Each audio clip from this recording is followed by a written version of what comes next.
and then just take the pads off one by one very carefully, put those somewhere safe, and once you've done that, just roll the toilet roll back up and replace the one in your victim's house with this one, and by the time they discover it, you should be at least 50 miles away. Afternoon, Cactus people. Now, you remember last week we took some pads off of an Opuntia roof feeder, and these have been resting for a week, so the broken parts are nicely calloused and they shouldn't get any fungal infection. So what we're going to do now is we're going to strike those into just pure grit, which it's the wrong time of year to take cuttings really, but they'll rest there, they'll be fine until the growing season starts again. And that's all you need to do really. You put them in here. I'll do this in a minute because I can't do it with the camera in one hand. Put them in there and then don't water them because they haven't got any roots and they won't take it up, and it's the wrong time of year to water anyway.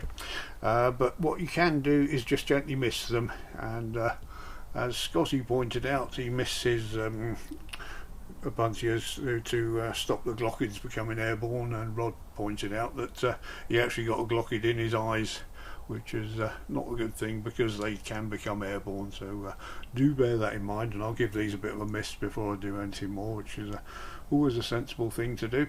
Yeah, what they will do is they will form roots in just the grits, the gravel there.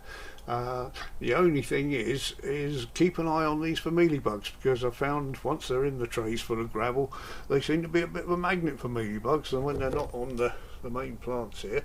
But they do seem to love the cuttings, probably because the cuttings under a bit of stress, so it's probably easier pickings for them. So bear that in mind, and if you get that, just spray with a bit of isopropyl alcohol, or just pick the buggers off anyway. So what I've got here is one I did last year, just for example. I've just got this out to show you the root structure on it. If I hold that there, you can see that was just struck into grit last year, and that's I'd got to a stage where I potted it into a small pot. I'm going to pot it into a bigger one today, with some very gritty, this is a proprietary compost in here, but I'm only using that because that's what I had to hand, so I'll pot that up as well. What I've got here is refeeder types that we took the cuttings from, not this particular one, and also got a Polida, which is a much lighter glockidy coloured type one, which both of these form very nice plants. I've stopped doing the white micro daisies because it just doesn't grow very nice after a while. There's another roof feeder that has been in here for several years. You can see that's formed a lovely plant. I think I might have taken the occasional cutting off of this one, but that was just a single pad when I put it in the back of the monkey tail there. So these are much nicer structural plants than the white bunny ears on their own. So this is what I do now. So I'll just switch camera off for a second and I'll pot up, and then we'll come back to that.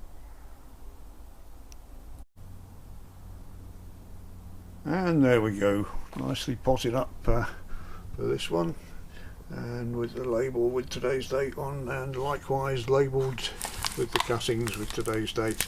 I'll probably leave these till say about June next year and check them then, just give them a tug, see if they've rooted, and so just mist now and again just to stop them shriveling up completely, but definitely don't water. And likewise with the one I've just potted up, I won't be watering that until the spring now. So there we go, that's only a short one today, and we're losing the light. Nearly solstice everyone, nearly halfway through the dark. Thank you very much for joining us.